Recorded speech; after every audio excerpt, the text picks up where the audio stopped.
আমি রুবাত খান, আর আজকের লেকচারে যে টপিকটা আমরা কভার করব সেটা হচ্ছে সার্কুলার লিঙ্ক লিস্ট। তো শুরু করা যাক।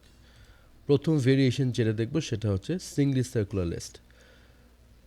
তো আমরা একটা সিঙ্গলি সার্কুলার লিস্ট তৈরি করি। প্রথমে আমরা এখানে একটা সিঙ্গলি লিঙ্ক লিস্টের ডায়াগ্রাম দেওয়া আছে। এখানে আমি 4টা নোড তৈরি করেছি। আমার এই 4টা নোড তৈরি করার কোড এখানে আছে এই জায়গায়।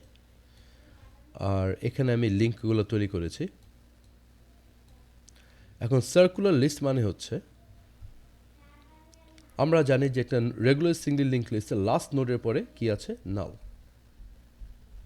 আর সার্কুলার লিঙ্ক লিস্টে আমরা যেটা করব, লাস্ট নোডের পরে নাল না হয়ে আমরা সেটা হেডের সাথে জয়েন করে দেব।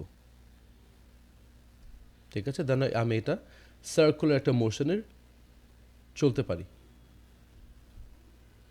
তো এখন এই লাস্টে যে লিঙ্কটা আমি তৈরি করলাম লাস্টের নোড থেকে হেড দিয়ে, এটা অটোমেটিকলি হবে না, এটা আমার কোড করে এই লিঙ্কটা বানাতে হবে। কোডটা কী হবে? So for this particular example, it's n for the last node dot next কার সাথে লিঙ্ক হচ্ছে, হেডের সাথে, তো ইকুয়ালস হেড। আর বাকি সব কনসেপ্ট কিন্তু সেম। ঠিক আছে, আচ্ছা আমরা এখন সার্কুলার লিঙ্ক লিস্টের কিছু বেনিফিটস দেখি। বেনিফিটস হচ্ছে আমরা এমন ইউজ কেসেসে এই সার্কুলার লিঙ্ক লিস্ট অ্যাপ্লাই করতে পারি যেখানে আমার রোটেশন থাকবে, এবং আমার রাউন্ড রবিন স্কেজুয়ালিংয়ে এই সার্কুলার লিঙ্ক লিস্ট ইউজ করা হয়। রিজন হচ্ছে, আমরা এখান থেকে যে কোনো নোট থেকে আমরা শুরু করতে পারি, doesn't have to B the head. আমরা যদি এই পার্টিকুলার নোট থেকেও শুরু করি, আমরা কিন্তু ঘুরে আবার এই নোডেই ফিরে আসতে পারবো। ঠিক আছে, এটা কিন্তু শুধু সিঙ্গল লিঙ্ক লিস্ট দিয়ে পসিবল ছিল না। এখন প্রশ্ন হচ্ছে, আমরা কিভাবে একটা সার্কুলার লিঙ্ক লিস্টের লাস্ট নোডটা খুঁজে পাবো? সিঙ্গল লিঙ্ক লিস্টের লাস্ট নোড পাওয়া খুবই সহজ। কিভাবে? আমরা জানি last node of a single link list dot next is null, right? But for a circular list, it's not the case. এখানে null নাই, কারণ last node dot next is another node. But এটা আমরা জানি that the other node is head, ঠিক না? The last node dot next is equal to head for a circular list. তো এই ইনফরমেশন ব্যবহার করে আমরা একটা সার্কুলার লিঙ্ক লিস্টের লাস্ট নোডটা বের করব।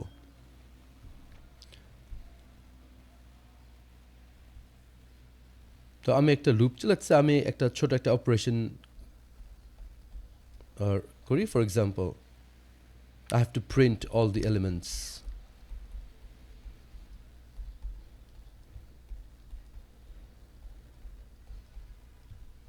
of a singly circular list.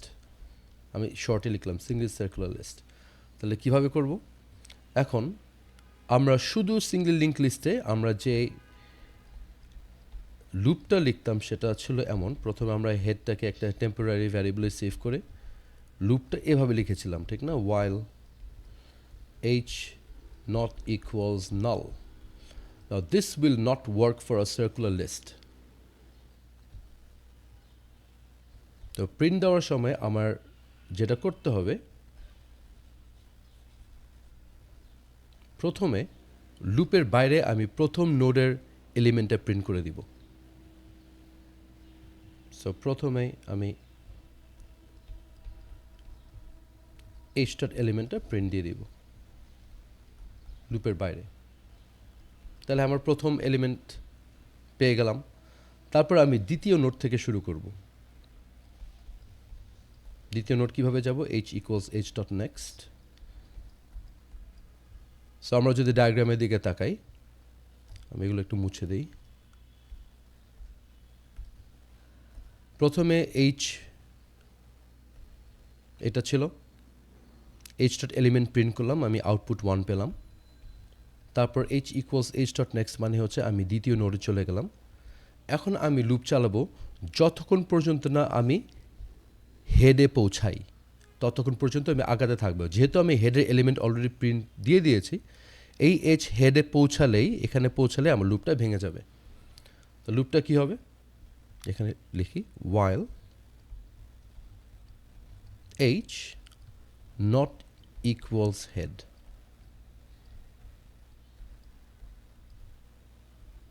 print h dot element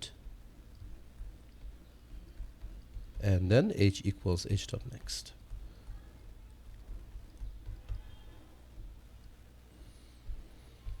so আমি একটু ট্রেস করি। প্রথমে আমি h dot element প্রিন্ট দিলাম।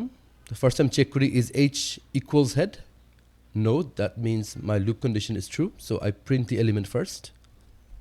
তারপর h equals h dot next করলে আমার h এখন তার পরের নোডে পয়েন্ট করবে। h এখনও হেডে পৌঁছায় নাই, তো print continuous. h is not head yet, so still printing. এখানে ছিল CSC 1 2 3, এটা HST 1.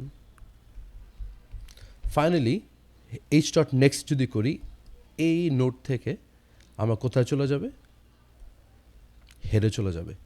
এখন আমার এই কন্ডিশনটা ফলস হয়ে গেল, কারণ h is equal to head now, so my loop breaks. দেখো আমি সব এলিমেন্টগুলো প্রিন্ট করে ফেললাম। সো এইভাবে আমি একটা সার্কুলার লিঙ্ক লিস্টকে ট্রাভার্স করব।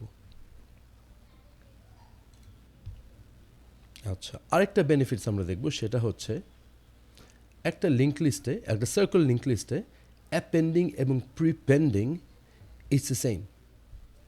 ঠিক আছে, অ্যাপেন্ডিং মানে হচ্ছে, একটা কালার ইউজ করি।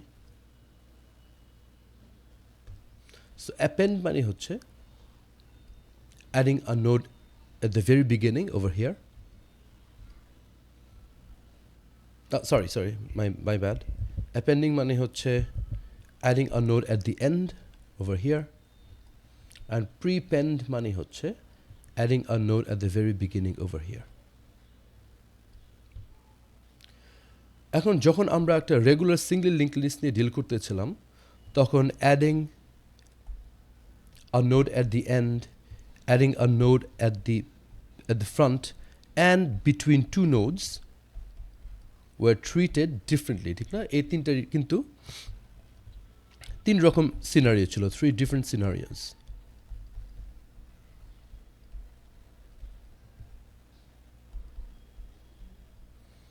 আর আমরা যদি একটু খেয়াল করি, সার্কুলার লিঙ্ক লিস্টে এই তিনটা সিনারিওকেই কিন্তু একভাবে লেখা যায়। কিভাবে? আমরা যদি প্রিপেন্ড করি, মানে একদম সবার প্রথমে অ্যাড করি যদি একটা নতুন node, this position is in between, আচ্ছা আমি লিখি, so prepending is in between the last node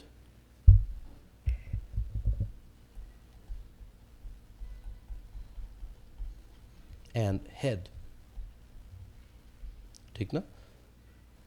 so যেহেতু লাস্ট নোড আর হেড আমার কানেক্টেড, তাহলে আমি এভাবেও ডায়াগ্রামটা লিখতে পারি। এটা আমার লাস্ট নোড, এটা আমার হেড। যেহেতু last node dot next equals head, তাহলে আমি এই ডায়াগ্রামটা এভাবেও লিখতে পারি। ঠিক না? সো লাস্টে প্রিপেন মানে হচ্ছে হেডের আগে অ্যাড করা, ঠিক না? এই জায়গাটাতে তাহলে হেডের আগে অ্যাড করা হচ্ছে এই দুইটা নোডে মাঝখানে একটা নতুন নোড অ্যাড করা। আর মজার জিনিস হচ্ছে অ্যাপেন্ডের ক্ষেত্রেও, অ্যাপেন্ড মানে হচ্ছে লাস্টে অ্যাড করা, অ্যাপেন্ডের ক্ষেত্রে it's the same. The new node will be added between the last node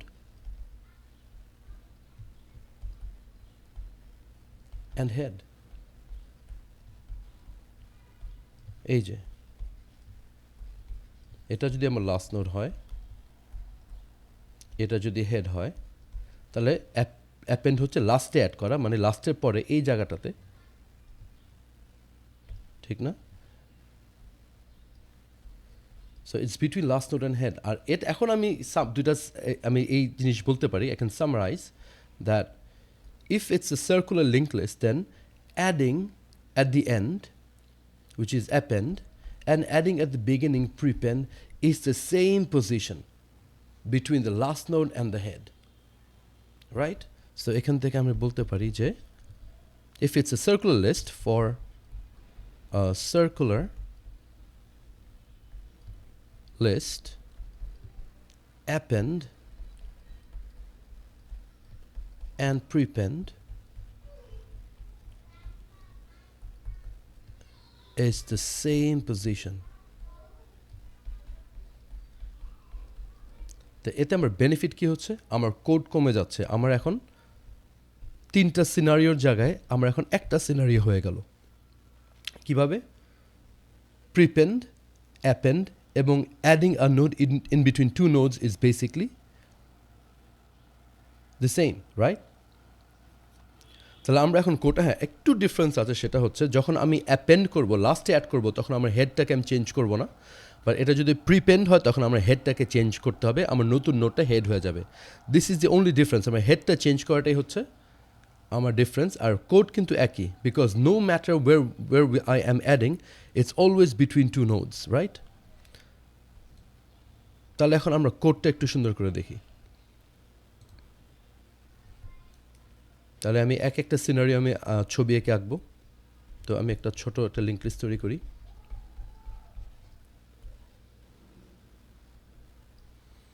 So this is my head. First আমি প্রিপেন্ড করব। প্রিপেন্ড মানে হচ্ছে আমার ইন্ডেক্স 0 আর এলিমেন্ট লেটস সে 100। প্রথম লাইনে আমি কি করছি, একটা নতুন নোড তৈরি করছি।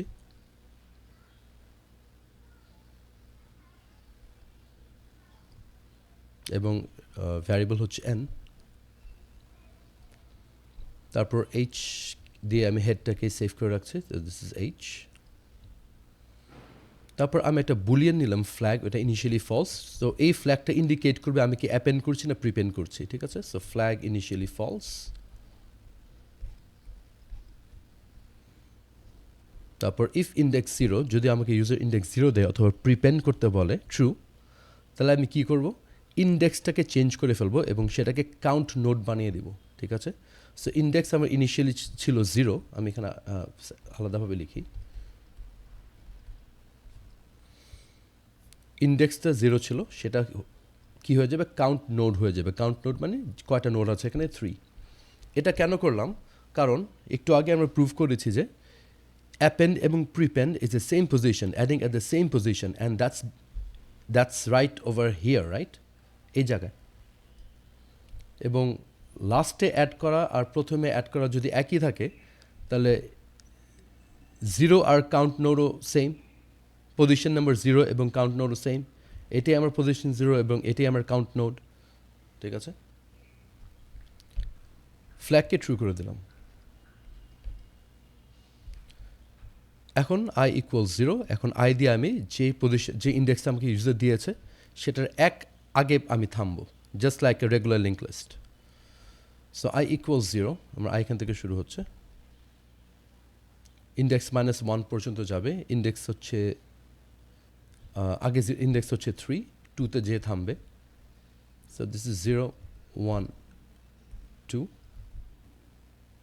সো আমার h নিয়ে কাজ করছি, তো আলটিমেটলি h এই পজিশনে যে থেমে আমার লুপটা শেষ হয়ে যাবে। তবে আরেকটা ভ্যারিয়েবল নিলাম r, that will point to the h.next. If this is h, this is r। আরেকটা কালার ইউজ করি, সো দিস ইজ r। তারপরে এখন আমি কোন নোডের সাথে কোন নোড জয়েন করবো এটা আমি আগে একটা লিখে নেই। সো এই নতুন নোডের সাথে আমি এটা অ্যাড করব, হেডের আগে বসবে, আর এই লাস্ট নোডের পরে অ্যাড করব হচ্ছে এনকে। So based on these new lines আমি কোডটা লিখব। কি হবে, এন এর সাথে head, which means N dot next equals R. এই যে আর হচ্ছে আমার হেডটা, এটা এই যে N dot next equals R. তাহলে আমরা এই নোডটা তৈরি হয়ে গেল, সরি এই লিঙ্কটা তৈরি হয়ে গেল। আর এই লিঙ্কটা কীভাবে করব? This is H, this is an, H dot next equals N. তো আমার সাথে সাথে এই লিঙ্কটাও তৈরি হয়ে গেল। এই লিঙ্কটা তৈরি হওয়া মানে হচ্ছে আমার আগের লিঙ্কটা মুছে যাবে, সো দিস গেটস ইরেজড। এখন যদি আমি লিঙ্ক লিস্টের দিকে তাকাই, লিঙ্ক লিস্টটা কেমন হয়ে গেল? সার্কুলার। এখন যেহেতু আমি ইন্ডেক্স নাম্বার 0 দিয়েছিল ইউজার, আমার হেডটাকে চেঞ্জ করতে হবে। এখন এই ফ্ল্যাগ দিয়ে আমি ডিসিশন নিব যে এটাকে চেঞ্জ করবো কিনা। সো ফ্ল্যাগ যেহেতু ট্রু, আমি কী করবো? Head equals N. হেড আগে এই ভ্যারিয়েবল, এই নোটটা ছিল, এটা কেটে এখন এটা হয়ে গেল। তো আমার আলটিমেটলি লিঙ্ক লিস্টে কী দাঁড়ায়? Head, then the rest of the nodes, then the last node dot next equals head. এখন মজার জিনিস হচ্ছে, এখন ইউজার যদি লাস্ট নোডে, লাস্ট পজিশনে ইনসার্ট করতে বলে একটা নতুন নোড, লাস্ট পজিশন মানে হচ্ছে আমার কাউন্ট নোড, আর ইউজার যদি অন্য কোনো পজিশনও দেয়, তাহলে আমার একটা কোডই কাজ হয়ে যাবে, আমার কিন্তু আলাদাভাবে চেক করতে হচ্ছে না। তো এটাও একবার ট্রাই করে দেখাই দিই। সো আমি একটা লিঙ্ক লিস্ট নিলাম।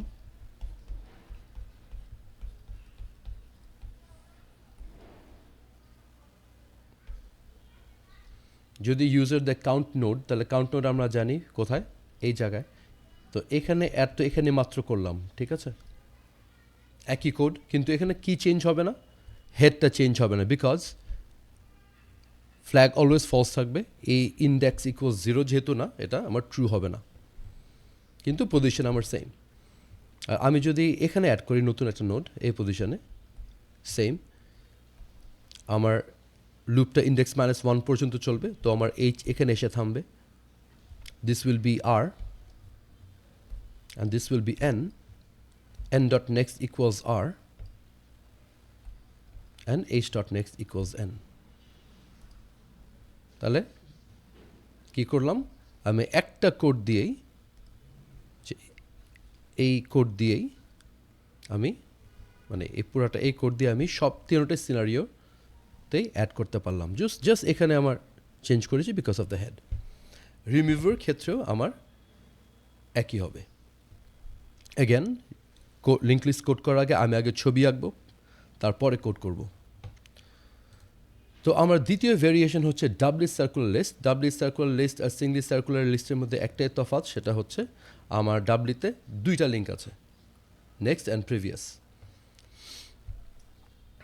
তো আমার লাস্টে যে, এটা আমার লাস্ট নোড, লাস্টে যে আমার দুইটা লিঙ্ক অ্যাড করতে হবে, সেটা হচ্ছে লাস্ট নোড ডট নেক্সট, আমার এটা, আর হেডের থেকে একটা যাবে, লাস্ট নোড ডট নেক্সট এটা, আর হেড ডট প্রেভ এটা, ঠিক আছে। এখন লাস্ট নোড ডট নেক্সট কোথায় অ্যাড হবে? হেডে। এটা আমি লিখে দিই, ডি হচ্ছে আমার লাস্ট নোড, এই ডায়াগ্রাম অনুযায়ী D dot next equals head হয়ে যাবে, আর head dot prev equals D হয়ে যাবে, ঠিক আছে। First node dot prev equals D, last node dot next equals head. আমার ডাবলি সার্কুলার লিস্টের অ্যাডভান্টেজ আমার সিঙ্গলি সার্কুলার লিস্টেরও চেয়েও বেশি আমরা জানি, কারণ এখানে আমি ব্যাক ফোর্থ দুইভাবে মুভ করতে পারছি। আর আমি আর বাকি সার্কুলার লিঙ্ক লিস্টের অ্যাডভান্টেজেস তো জেনেছি, যে আমি খুব ইজিলি প্রথম নোড থেকে লাস্ট নোডে যেতে পারবো, লাস্ট নোড থেকে প্রথম নোডে যেতে পারবো, এবং যে কোনো নোড থেকে আমি ঘুরে এসে সেই নোডে পৌঁছাতে পারবো, ঠিক আছে। আর পরের লেকচারে আমরা ডামি হেডের লিঙ্ক লিস্ট নিয়ে কথা বলবো। Alright, thank you very much.